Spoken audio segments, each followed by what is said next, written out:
Vamos a trabajar en este momento un tema relacionado con el comercio exterior a través de sus elementos o componentes, ¿ya? Hay tres elementos fundamentales para definir el comercio exterior. El primero se llaman las divisas, ¿ya? Luego vienen las reservas internacionales netas y luego viene el tipo de cambio. Lógicamente, el tipo de cambio va a ser su elemento más importante o condicionante, ¿está bien? Bueno, en general, ¿qué diferencia existe entre el comercio doméstico y el comercio exterior? Bueno, la diferencia va a estar en el tipo de unidad monetaria que se va a utilizar. Porque normalmente cuando se habla del comercio doméstico se utiliza la moneda local. En el comercio exterior habrá que utilizar más de una moneda. Justamente en ese contexto es que aparecen las divisas, ¿no? Entonces, el comercio exterior, a diferencia del comercio doméstico, utiliza más de una moneda. Esa moneda, que va a ser un medio de pago a nivel internacional, se le va a conocer como la divisa, ¿ya? Bueno, evidentemente las divisas más importantes es un cuarteto, ¿ya? Va a estar el dólar en primer lugar. Luego va a estar el yen por su estabilidad, luego viene el euro, ¿no es cierto? Y luego está la libra esterlina, ¿ya? Ese es el cuarteto de las divisas más importantes en el mundo. Claro, el contexto mundial dentro de unos 10 o 15 años puede cambiar. De repente podemos introducir el yuan, ¿no? La moneda china. Podemos introducir, por ejemplo, la rupia, la moneda de la India, evidentemente porque van a ser las megapotencias dentro de unos 10 o 15 años, ¿no? Ya son potencias, pero le falta todavía el sostenimiento bélico, el sostenimiento bursátil para considerar a sus monedas como divisas en el mercado mundial, ¿ya? Bueno, ¿cuáles son los condicionantes para que las monedas extranjeras se puedan llamar divisas? Vamos a considerar tres, ¿ya? En primer lugar va a estar la potencialidad comercial, ¿está bien? La potencialidad comercial. Luego viene la potencialidad financiera, ¿correcto? Y luego viene la potencialidad bélica. Estos tres elementos, al complementarse, van a determinar a una moneda como divisa en la economía mundial. La potencialidad comercial dependerá del nivel que tengan las exportaciones, ¿está bien? El tamaño de las exportaciones para un país va a sostener a su moneda en una cierta fortaleza o nivel comercial. Por ejemplo, la economía china es hoy la economía más grande en el mundo en nivel de exportación. Casi duplica las exportaciones norteamericanas, ¿está bien? Estados Unidos, Japón es otro gigante asiático, la Unión Europea, que considera pues a 26 países como un solo bloque, van a determinar pues que estas cuatro economías sean las economías top, digamos, a nivel de las exportaciones en el mundo, ¿no? La potencialidad financiera está fundamentada en la capacidad acreedora, la capacidad bancaria, la capacidad de bolsa. La bolsa de valores es el termómetro de la economía mundial. Entonces ahí, por ejemplo, la situación cambia, ¿no?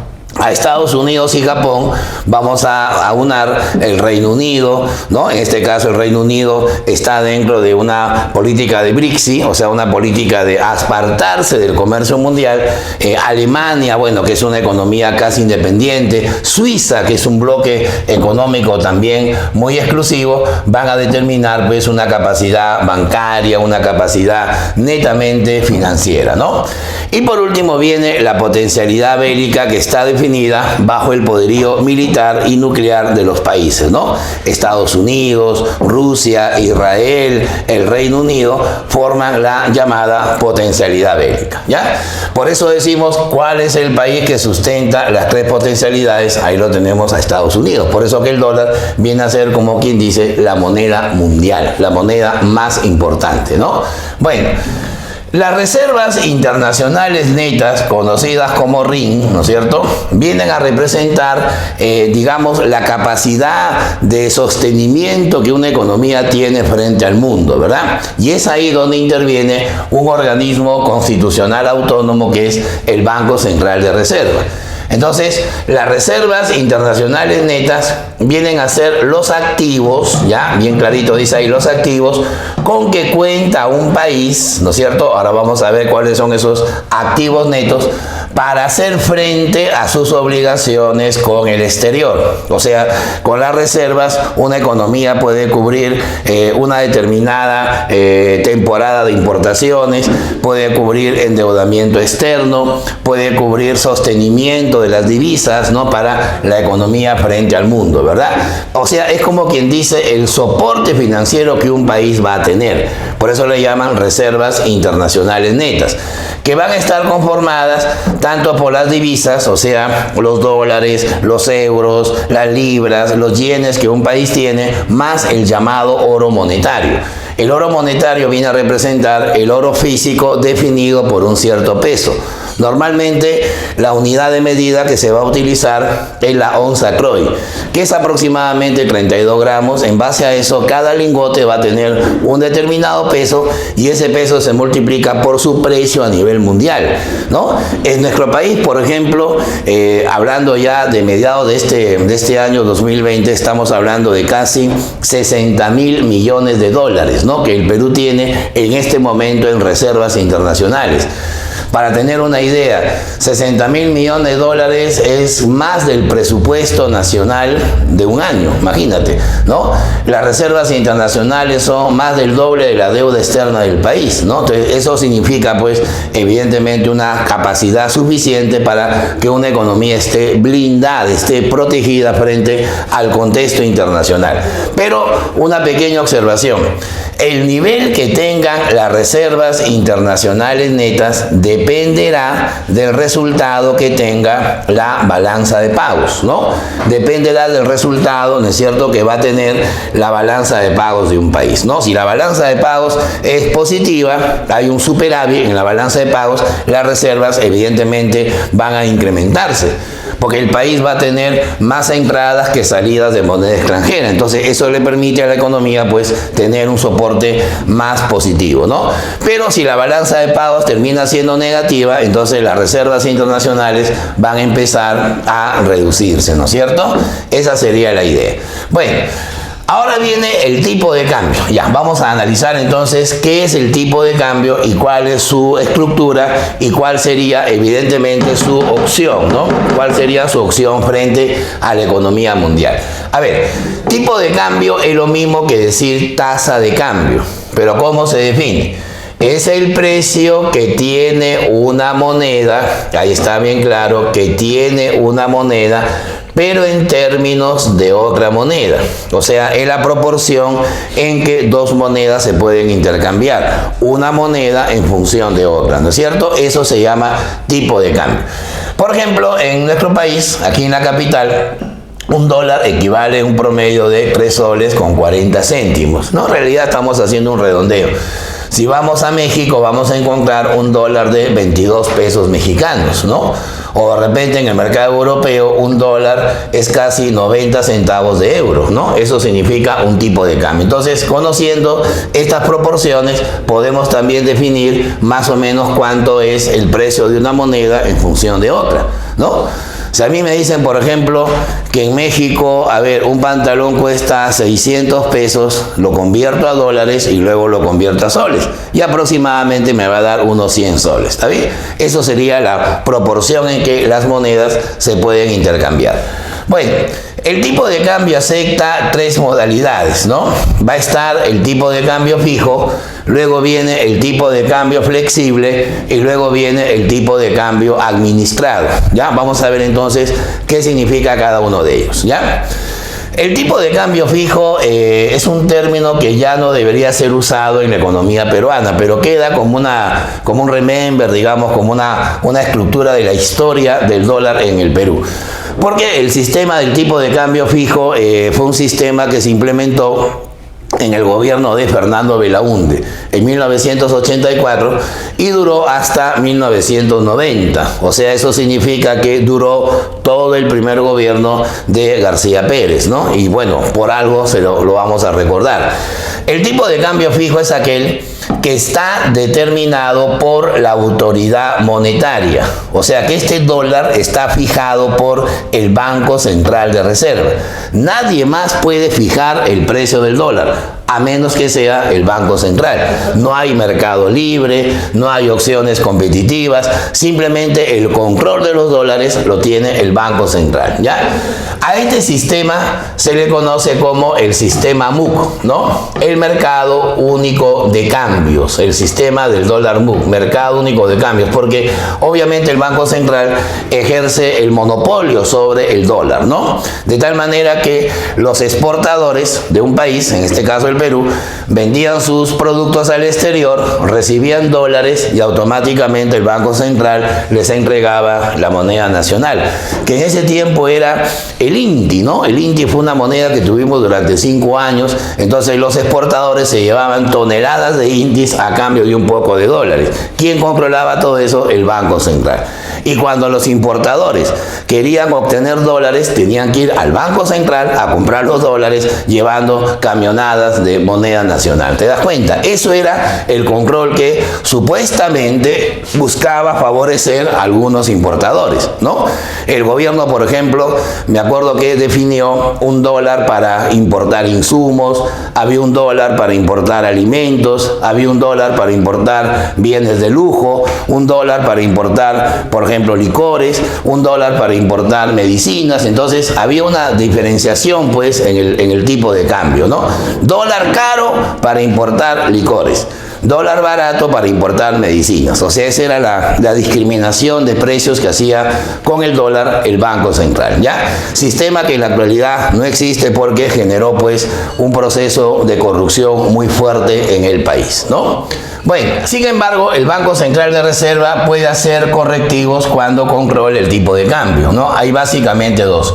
Uno se llama la devaluación y el otro se llama la revaluación. ¿Cuál es la diferencia? A ver, la devaluación representa aquella medida donde el Banco Central decide elevar el tipo de cambio fijo. No, obviamente nadie lo puede cambiar, solo el Banco Central. Por ejemplo, recordemos un caso de hace más de 30 años. Teníamos un dólar de 40 INTIs, ¿no? Cuando había el dólar MUC. Y de un momento a otro el gobierno de García lo subió hasta 60 INTIs. O sea, subió el precio en un 50%. Lógicamente, esta crecida en el tipo de cambio, ¿a quién benefició? Al sector exportador. Porque el exportador, al recibir sus dólares, sabía que iba a tener más INTIs en ese momento, ¿no? Iba a recibir más la moneda, más cantidad de la moneda local. En cambio, las importaciones iban a perjudicar porque ahora iba a costar más traer un producto importado.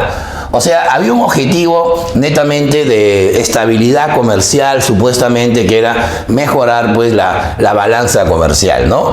Pero claro, obviamente la devaluación iba a traer una consecuencia, digamos, colateral, que iba a ser la inflación. Porque los insumos importados para costear, digamos, la producción iban a tener un precio más alto, ¿no? Bueno, en cambio la revaluación viene a ser la disminución del tipo de cambio fijo, ¿no? Por ejemplo, tenemos un dólar de 40 INTIs y de un momento a otro lo bajamos a 30. ¿No? Esa decisión la toma un directorio, ¿no? De 7 personas que forman el BCR. Entonces, una caída en el tipo de cambio revalúa la moneda local. Por eso que los que ganan son los importadores, porque va a haber un dólar barato, pero los que van a perder son los que exportan, ¿no? Porque van a tener evidentemente que recibir menos unidades de moneda local por la moneda extranjera, ¿no? Bueno, ahora está el segundo tipo de cambio, la segunda modalidad, que se llama el tipo de cambio flexible, ¿no? La palabra flexible viene de variante, ¿no? Viene de cambio, de rapidez, ¿no es cierto? También le llaman tipo de cambio volátil, ¿no? Debido a que puede subir o bajar en cualquier momento con suma facilidad. ¿Por qué? Porque el tipo de cambio flexible va a estar determinado por el mercado de divisas, ¿ya? En el mercado de divisas hay libre competencia, hay libre concurrencia de vendedores y de compradores. De tal manera que los que ofertan dólares y los que demandan dólares sin ningún control del Estado van a determinar en libre concurrencia el llamado nivel o punto de equilibrio. Por eso que algunos autores también le llaman flotación limpia. Le llaman limpia porque no hay ninguna, injerencia del Banco Central, ¿ya? Así, por ejemplo, mira, ¿qué pasa si hay un aumento en la demanda de dólares, ¿no? Es decir, el sector que los adquiere, el sector que compra dólares, de un momento a otro impulsa la demanda. Eso va a generar que el tipo de cambio empiece a subir. Claro, eso en economía tiene un nombre, ¿no? Cuando el tipo de cambio es de libertad, es volátil, se le llama una depreciación de la moneda. En cambio, si baja la demanda por dólares, eso va a generar que disminuya el tipo de cambio. Y lógicamente al caer el tipo de cambio, la moneda local se estaría apreciando, ¿no? Hay una apreciación de la moneda local. ¿Se dan cuenta? O sea que el tipo de cambio y la demanda por esa moneda extranjera están en una relación directa, ¿no? Una sube, la otra también aumenta y viceversa, ¿no? En cambio, cuando sube la oferta de dólares, ¿no? El exceso de dólares hará que el tipo de cambio disminuya, o sea, lo cambia en sentido inverso. Y cuando baja la oferta por dólares, el tipo de cambio empieza a subir, ¿ya? Ahora, ¿de dónde viene esa demanda y de dónde viene esa oferta? Entonces, evidentemente el mercado tiene componentes. Vamos a ver cuáles son, ¿ya? ¿Quiénes ofertan dólares? En primer lugar, los exportadores nacionales, o sea, los empresarios que producen bienes internamente y los venden al exterior. El exportador evidentemente va a representar una situación de oferta, ¿no? Es el que ofrece dólares en el mercado. Mientras que la oferta también va a estar a cargo del turista, ¿no? El turista extranjero que viene a nuestro país, obviamente viene con sus dólares, los cambia por la moneda local para hacer sus gastos. Los inversionistas que vienen del exterior, pero hay una diferencia. Mientras este viene por un tiempo, o sea, es vacaciones, el de acá se viene a quedar. O sea que estos dólares son más importantes que los de acá, porque estos vienen a estabilizar pues la economía del país, ¿no? Y también estarían los que, en este caso los peruanos que reciben remesas, ¿no? O sea que reciben dólares de otros países debido pues a que tienen familiares, tienen allegados que están en otros países y les envían dólares para vivir pues en el país, ¿no? Y a esto tenemos que agregar también lo que nosotros llamamos el lavado de activos, ¿no? O sea, lo que se conoce comúnmente como el ingreso de dólares que entran a través pues del narcotráfico, de la tala ilegal, la minería ilegal, ¿no? Que al final pues genera que el tipo de cambio tenga pues una, entre comillas, estabilidad, ¿ya? ¿Quiénes demandan dólares? Lo contrario, pues, ¿no? Los que importan, ¿no? Del país. Evidentemente, si yo soy un empresario que necesito traer madera, ¿no? Voy a tener que comprar dólares para traer esa madera importada. O sea, yo soy un demandante. ¿Quiénes más demandan dólares? Los turistas nacionales, ¿no? O sea, los peruanos que salen a conocer otros países, ¿no es cierto? Los turistas nacionales. Y también los inversionistas peruanos que se van al exterior. O sea, los que, entre comillas, salen con sus capitales a conquistar la economía mundial. Ya, ahora, no confundir, porque una cosa son los correctivos y otra cosa son las distorsiones. Las distorsiones son los cambios que se producen en el precio del dólar debido a los cambios en la demanda y la oferta. Así, por ejemplo, la depreciación. La depreciación viene a ser el aumento del tipo de cambio flexible. ¿Por qué se genera la depreciación? Hay dos motivos. O la oferta ha caído o en su defecto la demanda por divisas ha aumentado.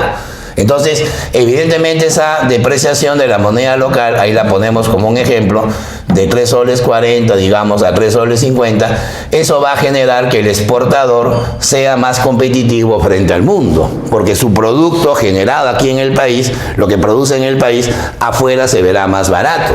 Mientras que el importador va a ver que las cosas que trae de afuera serán más caras para él en la moneda nacional. O sea que tiene el mismo efecto que la devaluación, con la diferencia que la devaluación la decide el Banco Central, mientras que la depreciación no la decide, sino la interactúa el mercado, ¿ya? Ahí tenemos la diferencia. En cambio, la apreciación viene a ser la disminución del tipo de cambio flexible. O sea, eso significa que esa disminución se puede deber a dos razones. O que la oferta por divisas ha aumentado, hay un exceso de divisas, o en su defecto hay una caída en la demanda de divisas, que va a generar, como ahí lo muestra el ejemplo, que el dólar tenga ahora un precio más bajo, ¿no? ¿Quiénes ganan con un dólar, entre comillas, barato? Obviamente los importadores, porque les va a salir más barato traer un producto de otro país. Pero los que se perjudican son los que exportan. Porque al tener un dólar tan barato, entonces su producto afuera se verá pues a un precio menos competitivo. Se verá más caro que el que vende otro país, ¿no es cierto? Por eso que estos no son ajustes, son distorsiones que se generan cuando tenemos una libertad de mercado, ¿no? Aquí el BCR no interviene para nada, deja que todo vaya fluyendo en el libre mercado, ¿ya?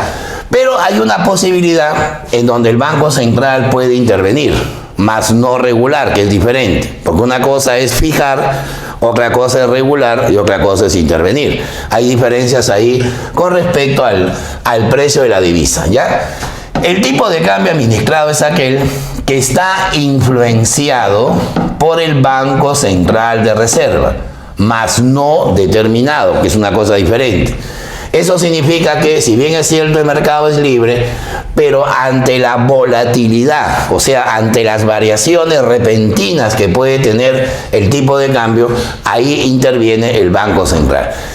Algunos autores le llaman la flotación sucia, ¿no? Le llaman flotación sucia porque justamente hay una alteración, hay una anomalía que se genera cuando el Banco Central tiene el poder de hacer cambiar el precio de la moneda extranjera. Hemos dicho que las reservas internacionales netas del Banco Central están en más de 60.000 millones. Entonces, en el Perú no hay nadie, no hay ninguna empresa, no hay ninguna persona natural que tenga esa capacidad de tener ahorro interno, ¿no? Por eso que el Banco Central aprovecha esa capacidad y a través de su directorio decide en qué momento va a intervenir sobre el mercado cambiario, ¿no? Ahí, por ejemplo, podemos plotear más o menos cómo puede desempeñarse este sistema. A ver, acá, por ejemplo, mira, tenemos un tipo de cambio referencial y acá tenemos una serie de tiempo, ¿ya? Por ejemplo, en una economía con estabilidad de un dólar de 3.40, ahí se nota claramente la estabilidad, en algún momento el tipo de cambio puede dispararse, o sea, es muy volátil, ¿no? Esa volatilidad va a hacer que el BCR inmediatamente se preocupe, porque imagínate que llegue pues a un precio exagerando pues de 4 soles, sería inflacionario para el país.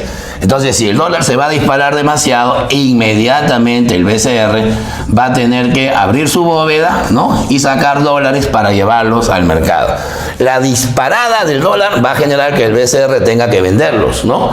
Vender dólares justamente para hacer que el dólar nuevamente pues empiece a caerse, a estabilizarse. Más que caerse, bueno, sufre una caída, ¿no? Pero va a buscar una estabilidad, ¿está bien? ¿Quién ha logrado que el dólar vuelva a su normalidad? El BCR. Nadie más lo puede lograr. Por eso le llaman flotación sucia, ¿no? Siempre vemos en las noticias, BCR vendió 500 millones de dólares. ¿Por qué lo hace? Para evitar la disparada en el tipo de cambio. Pero también puede pasar lo contrario. Puede haber una caída estrepitosa, ¿no? Un crack, ¿no es cierto?, dentro de la estabilidad cambiaria, y puede generar que el BCR haga lo contrario. ¿Qué hace el BCR si el dólar se derrumba? Va a tener que estimularlo, pues, porque los exportadores se van a salir perjudicados. Ahí el BCR va a tener que comprar. ¿Ya? Va a tener que comprar dólares justamente para que esa mayor demanda pueda hacer que el dólar nuevamente empiece a recuperarse, ¿no? Y al final vamos a tener un dólar que va zigzagueando, ¿no? Pero ese zigzagueo lo genera el propio Banco Central, ¿ya? El BCR, ante una disparada, sale como loco a vender dólares para estabilizarlo, hacerlo caer, y ante un derrumbe demasiado volátil, ¿no? Busca levantarlo hasta llegar pues al nivel de equilibrio, ¿ya?